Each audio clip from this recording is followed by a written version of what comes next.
TV East nyezida abui rimo kinta boyso nudo kamswairi otomana moroto municipality osodi da adumu ni dwele ude rimo kintos keda kitom nepeka buckets nude beito rada kito Adakai araikamu jarere ngadumu ni enda ipuda konikito ISIS Adakai ida ikeito inada itia isine nyezida abui kitunga ito jokarete ISIS Adakai nepeka kito araibonata totole nara ingunu bonedi tebei logwele totomano taunu moroto idare manager dum ni tungana nienda ipuda koni totole araibonata kito eraja bongro rea peretenge itoni nebi wala rabobo. They are given like a bucket of residue and they leave firewood from there. Bucket. This is small bucket. We are feeling anger. Nobody to help us. It's power to make us poverty. I can't afford to buy food. Food is expensive. Every morning I come here, I find visit very many people everywhere in this town, in all corners of this town.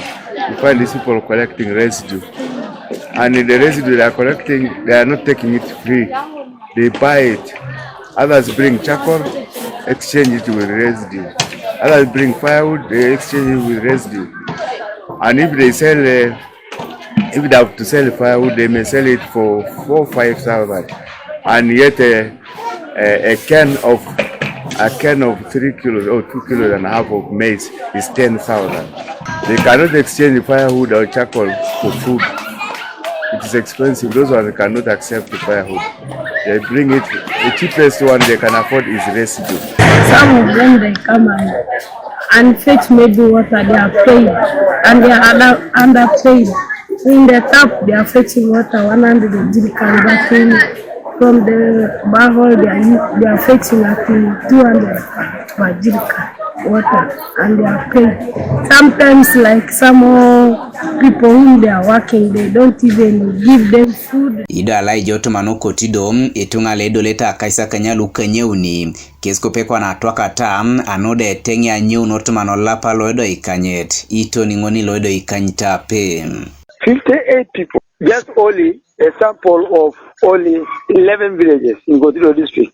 Out of 58, 28 are women and 30 are men. From the 5th of May up to the 20th of June. And we have 292 already on death row. Anytime they can die. The government and partners must do something to rescue the people's lives. Eja ngono da Estanyako no nadera minister na chichi nada ingeso nyeza buisumu nebeta mtinyesi no pedora airia ikita imwe ipone loda inyamata anengara kinitunga ludo Karamoja. We have been talking to the leaders here to be able to support the locals in beneficiary identification, because it is very, very painful for a person to die of hunger when we, the government, are there to help them and also support them in terms of food relief. Right now, more food is coming. We are very aware that Belgium government has given World Food Program $4 million for food crisis in the region. So we are going to have a meeting. We are planning to have a meeting so that we should be able to see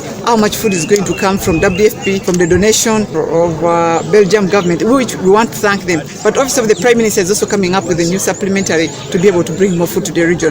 Godfred Eyoku, TV East, Karamoja.